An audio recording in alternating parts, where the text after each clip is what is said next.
Retrouvez chaque jeudi à midi les meilleurs gérants de la place autour d'Hubert Tassin sur Décideur TV.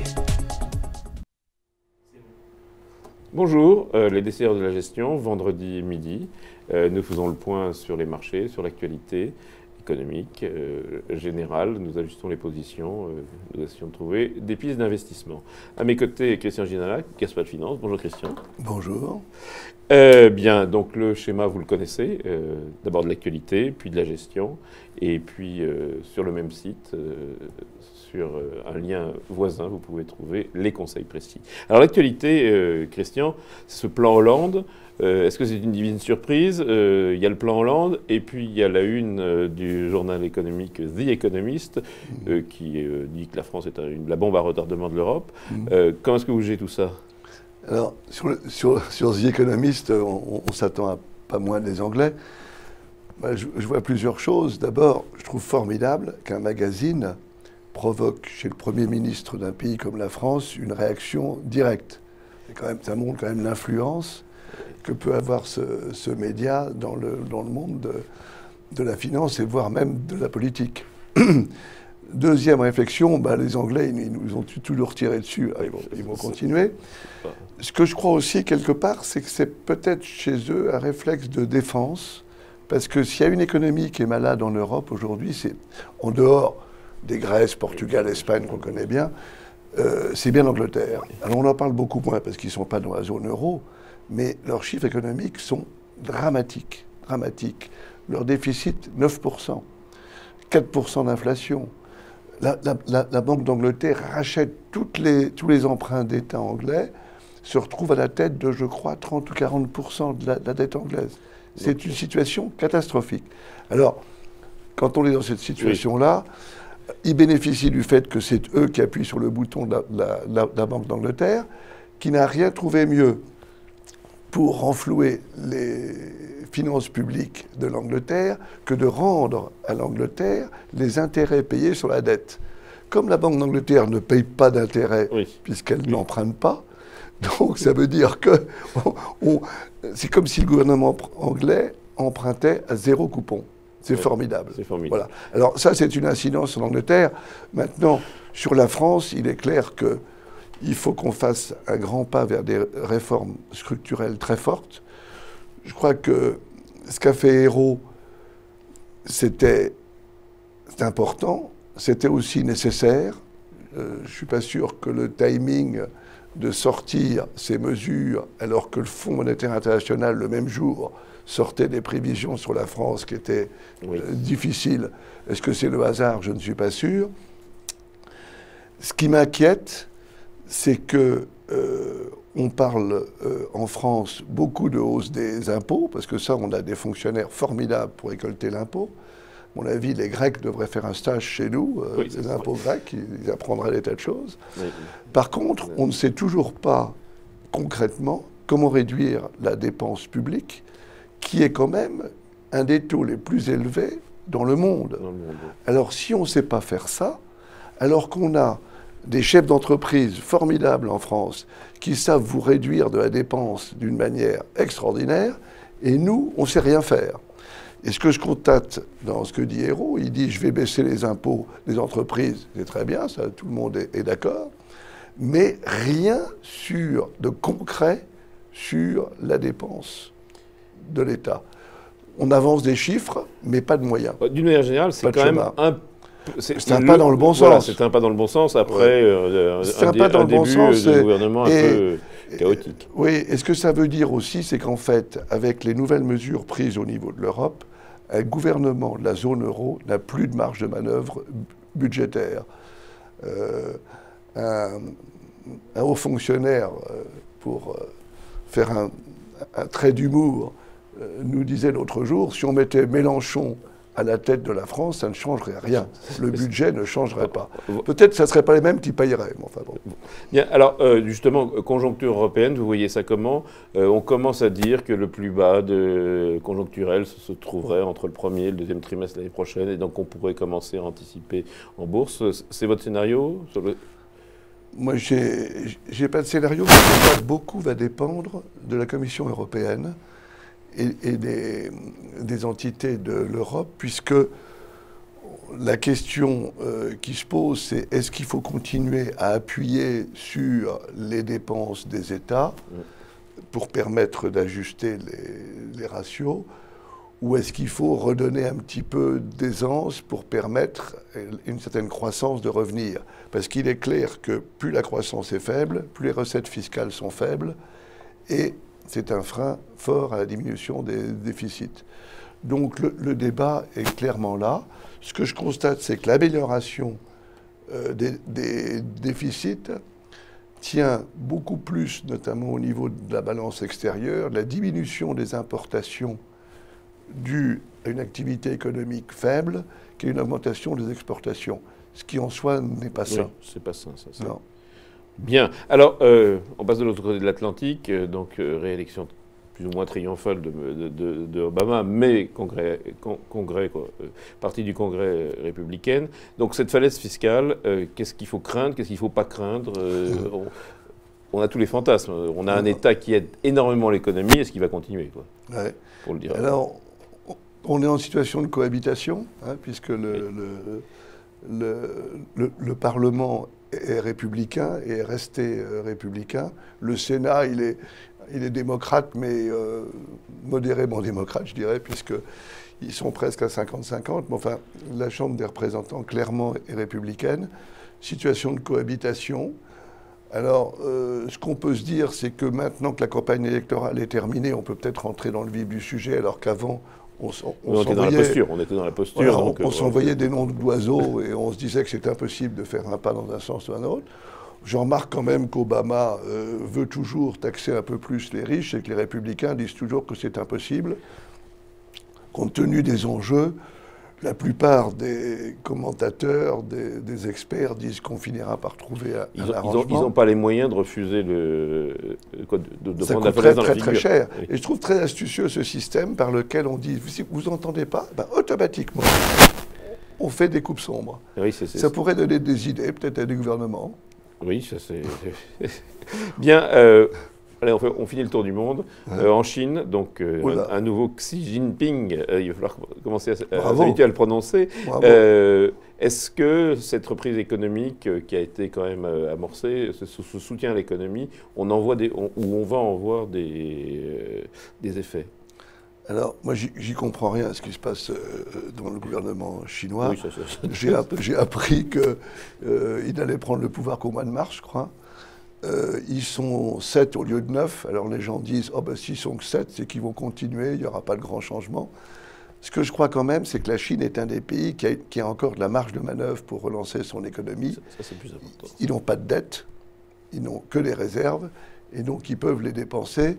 Et donc, je crois qu'on a sans doute atteint un point bas en termes de croissance. Ça semblerait logique. Et ça serait plutôt une bonne nouvelle pour l'ensemble de l'économie mondiale. Ça serait plutôt une bonne nouvelle. Alors maintenant, conjoncturellement, c'est la guerre avec le Japon sur les petites îles, tout ça. Donc, mais fondamentalement... Le Japon qui va très mal, avec une démission du gouvernement, donc probablement le retour du parti qui est plus ou moins toujours au pouvoir. Au Japon aussi, ça j'ai du mal aussi avec le Japon. Ces pays-là sont un peu hermétiques à mon... Même si c'est une démocratie. Logique. Ce que j'ai pu voir, c'est que ça avait entraîné une forte chute du yen et donc une forte appréciation de la bourse, puisque le Japon reste une économie fortement exportatrice. Bien, alors point d'actualité, je me retourne vers l'ordinateur. Une question sur Danone. Aujourd'hui, la bourse baisse, mais Danone va bien. Est-ce que ça fait partie des valeurs qui peuvent venir ou redevenir des valeurs refuges? Alors, Danone, il y a deux choses. On peut dire deux choses rapidement sur Danone. D'abord, c'est un secteur, l'agroalimentaire, qui est peu cyclique. Donc, même s'ils subissent la pression de la baisse de la consommation en Espagne, notamment, dans les pays du Sud, l'événement depuis 15 jours, je crois, une semaine ou 15 jours, c'est l'arrivée d'un actionnaire à 1%, M. Phelps, je crois, qui s'est déjà illustré dans d'autres sociétés comme Kraft, et qui est en train de titiller le management de Danone pour qu'il améliore ses performances. Donc c'est plutôt une bonne nouvelle pour les actionnaires de Danone. Et Danone-Nestlé, comme c'est toujours le sujet, vous êtes plus l'un, plus l'autre ou... Écoutez, d'aujourd'hui? moi, très franchement, j'ai les deux. Bon, comme ça, c'est une bonne réponse. Et je m'en porte très bien parce que c'est des sociétés très bien gérées. Alors, point d'actualité toujours, Veolia mis sous surveillance par Fitch, ça vous inspire quoi? Veolia a beaucoup de dettes. Et ils ont du mal, les cash flows ont du mal à se construire, donc ils ont du mal à se déendetter. On voit très bien que l'opération Transdev, tout ça, c'est compliqué, la Caisse des dépôts, tout ça. Les relations avec l'EDF ne sont pas bonnes, donc le dossier d'Alkia est également en panne. Bon, ils ont du mal à se désendetter et ils ont du mal à renouveler des contrats de concession. Donc clairement... C'est pas très cher, c'est ça, c'est l'impression qu'on a. Alors ça, c'est l'action. L'action. Si je parle de la dette, c'était sur la dette, oui. Détérioration de la dette, c'est clair que c'est pas cher, mais on voit mal quels pourraient être à court terme les catalyseurs qui feraient que la performance boursière de Veolia s'améliorerait. En général, on ne touche pas au service public. Écoutez, jusqu'à maintenant, ça nous a a plutôt porté EDF chance. est une des plus fortes baisses. Je crois qu'EDF est une des plus fortes baisses de l'année. Veolia a un parcours depuis 2 ans catastrophique. C'est clair que ces gens-là, ils ont... Et sans parler de GDF Suez, qui malheureusement subit aussi le contre-coup du fait que quand même tous ces gens-là, ils sont dépendants de près ou de loin de pouvoirs publics pour fixer leurs prix, leurs marges. Alors ça peut être les collectivités locales, ça peut être le gouvernement.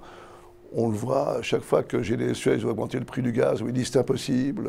Ah bon, mais j'ai un papier qui me dit que j'ai le droit de le faire. Ben oui, mais c'est pas possible. Donc, oui. Alors tout ça, ça retarde, enfin ça complique. Bien, alors on va aller sur quelque chose qui est plus dynamique aujourd'hui, Vivendi. Donc Vivendi. C'est un feuilleton quasi quotidien, et il se passe quelque chose tous les jours. Et alors là aussi, il y a un raider formidable qui est rentré au capital, qui est à 5%, qui est Vincent Bolloré. Donc on espère que ça va... On n'a jamais trop perdu quand on l'a suivi dans le passé. Ben, jusqu'à maintenant, non. Il a fait qu'on se souvienne du parcours de Valorec, qui avait multiplié par 6 ou 7, je crois, depuis son entrée, ce qui lui a permis de financer les autres acquisitions que l'on connaît. Vivendi, bon, c'est une forme de conglomérat.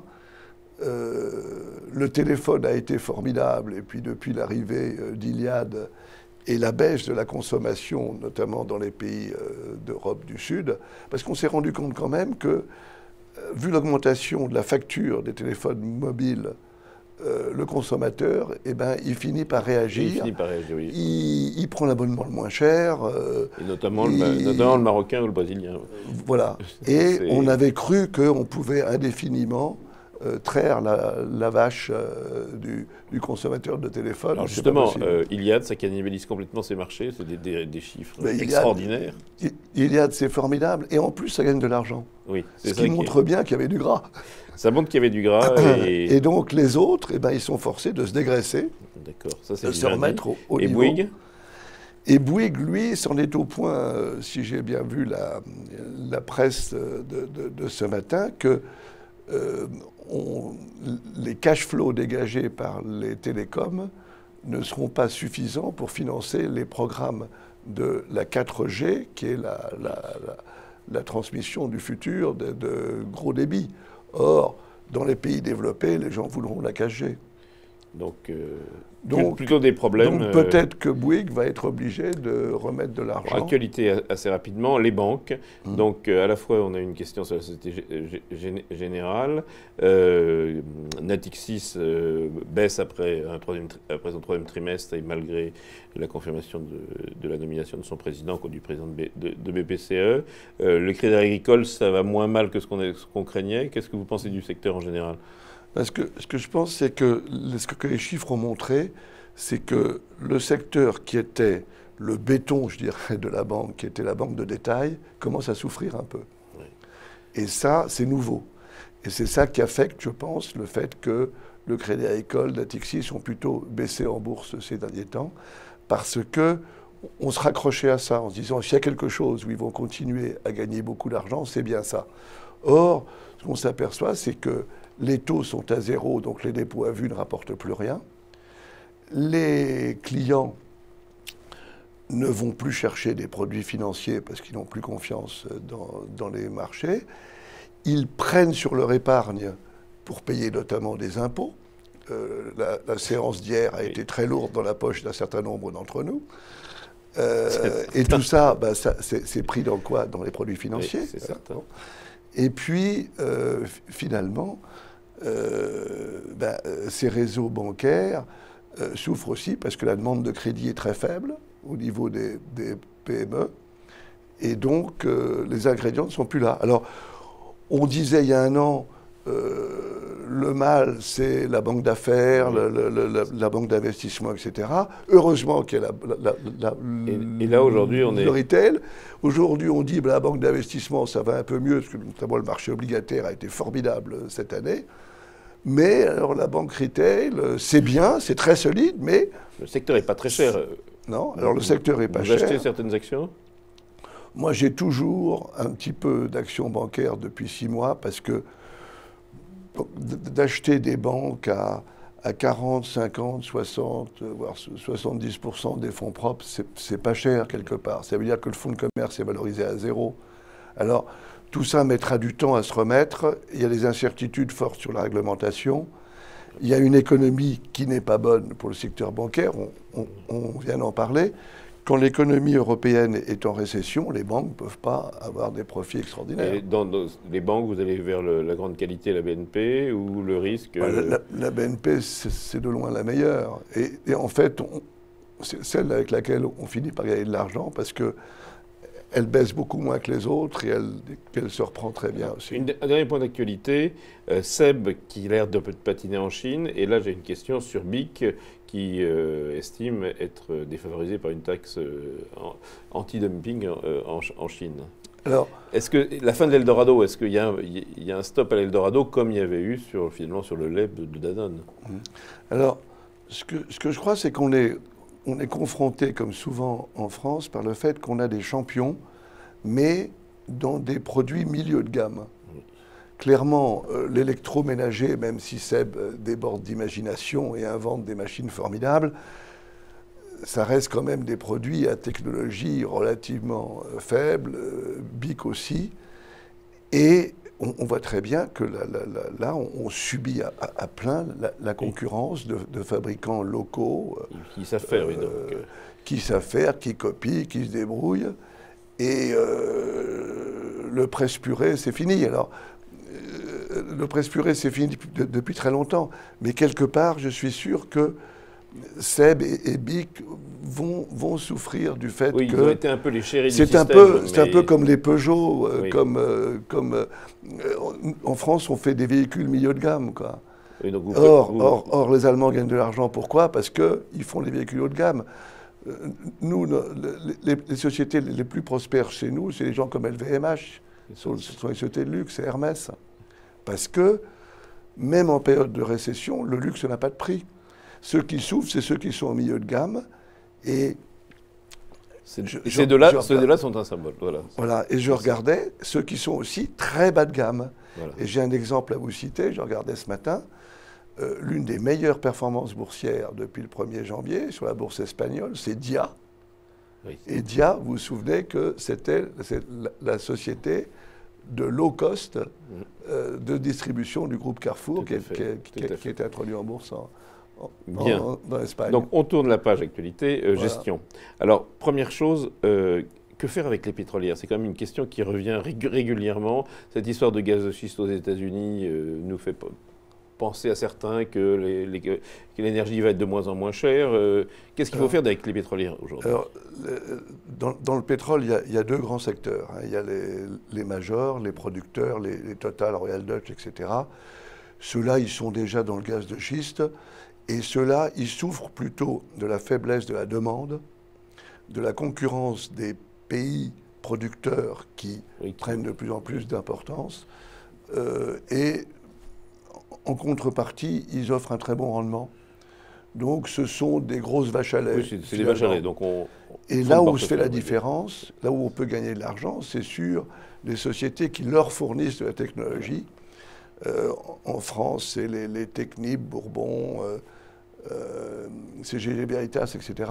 Et ce sont, ne pas oublier Vallourec, qui est dans le gaz de schiste. Qui est aussi dans le gaz de schiste. Qui est dans le nucléaire. Qui est dans le nucléaire, mais qui est dans le gaz de schiste, puisqu'il produit des tubes sans soudure qui servent à aller forer à 3 ou 4 000 mètres sous le sol. Donc je dirais que nos regards se portent plus sur le secteur dit parapétrolier que sur le pétrolier. D'accord.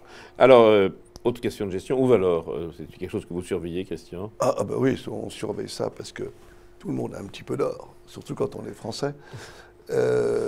Alors la nouvelle de la semaine, vous avez vu, ça a été la sortie de la pièce à 5 000 € de la monnaie de Paris, qui, je ne sais plus combien ils en ont édité, mais c'est parti en 24 heures, les gens ont fait la queue. Alors l'une des raisons, il y a peut-être 2 raisons. L'une, c'est qu'en général, les pièces, par leur effet rareté, ont une prime par rapport au cours de l'or. On le connaît bien que le Napoléon, le Couronne, etc. Le deuxième aspect, c'est que avec une pièce de monnaie dont la monnaie a l'usage courant, qui est le cas de l'euro, ça veut dire qu'en fait, vous achetez à peu près 100 grammes d'or, 5 000 €, et vous avez un prix plancher, puisque c'est également une monnaie qui a cours légal. Donc j'ai un plancher en espoir de prime. Voilà. Donc c'est assez attractif. Alors peut-être que la prime que vous payez est liée en partie au fait que vous avez un plancher. Ce qui en théorie financière. Et sur l'or en général, vous êtes comment? Sur l'or en général, je constate que tout le monde dit, et ils ont sans doute raison, que tant que les banques centrales des grands pays auront des taux très très bas, et donc que les taux d'intérêt réels seront négatifs, ce qui est le cas en Europe et aux États-Unis, il n'y a pas de raison pour laquelle donc, la détention de l'or n'a pas de coût d'opportunité. Oui, donc, et l'autre grand facteur de soutien, c'est le fait que beaucoup de banques centrales de pays émergents en ont peu et que régulièrement, ils sont acheteurs. Ce qu'on a eu sur le franc suisse, on l'a sur l'or, c'est d'une certaine manière. C'est peut-être un petit peu ça. Maintenant, c'est un marché qui est très opaque. On ne connaît pas les chiffres officiels d'achat de la Banque centrale de Chine. L'or arrive direct des mines de Sibérie dans les caisses de la Banque centrale de Russie sans passer par le marché. Enfin, je vous en cède. Et donc tout ça, c'est très opaque. Hein. Mais c'est plutôt... Vous avez vu que les Allemands vont vérifier maintenant si l'or qu'ils ont à la Fed à New York est bien là. C'est étonnant. On revient dans le passé. Gestion toujours, des pistes à suivre, un concept ou 2 concepts écoutez, je crois qu'on est toujours dans le concept que ce sont les pays émergents qui tirent la croissance. Ça, on le voit tous les jours. L'Europe est en récession. Et les pays qui vont bien en Europe ont des croissances très très faibles. Donc c'est pas là, à court terme, que va venir l'accroissement des chiffres d'affaires. L'Amérique a une croissance, certes, mais qui est entre 2 et 2,5, qui est très faible. Le Japon a du mal à s'en sortir. Donc qu'est-ce qui reste? Il reste la Chine, le Brésil, l'Inde, etc. Et donc la Russie. Donc il faut essayer de rester sur des sociétés qui bénéficient de la croissance de ces marchés-là. Donc c'est les sociétés qui font une part de chiffre d'affaires qui est importante dans ces pays-là. Tout en se méfiant, on le voit avec Seb, des effets de la concurrence locale. Il ne faut pas pouvoir être évincé. Il faut faire attention. Ils n'avaient pas besoin de Danone pour faire du lait et ils n'ont pas forcément besoin de Bic pour faire des stylos. Et comme par hasard, ce sont des sociétés dans des secteurs, encore une fois, milieu de gamme. C'est pas de la haute technologie. D'ailleurs, j'ai une question, c'est peut-être pas les émergents, c'est une valeur que je crois que vous aimez bien, qui est Pernod Ricard, qui dit les sociétés qui vont à l'international, est-ce que c'est pas là-dessus qu'il faut jouer? C'est la question de la gamme. Oui, et quand on voit, c'est très intéressant de voir qu'est-ce que Diageo a fait comme achat cette année. Il a mis plus de 2 milliards de dollars pour acheter un producteur de whisky en Inde. Oui, il n'achète pas de société en Europe ou aux États-Unis. Il achète une société qui est en Inde pour prendre la première place du marché du whisky en Inde. Alors, approche d'allocation d'actifs, rapidement. Donc, il faut privilégier ces valeurs-là. Il faut faire un petit peu attention, je crois, en ce moment, à la bourse américaine, parce qu'elle va subir un peu les contre-coups du fait que cette incertitude... Oui, il y a une négociation, donc forcément, il y a des moments où c'est brutal. Donc, ça va être un peu... Il y a des moments où ça peut être un peu brutal. Si on pense qu'ils vont s'en sortir, ils s'en sortiront. Mais on voit aussi qu'il y a quand même, la bourse de New York n'est plus en hausse, je crois que de 8% depuis le début de l'année. Les bourses européennes ont fait mieux en rattrapage. Il faut toujours, je crois, rester à l'écart, comme on le disait, des secteurs qui souffrent soit d'une forte concurrence, soit d'une difficulté à faire passer les augmentations de prix. Ce sont les collectivités et les téléphones.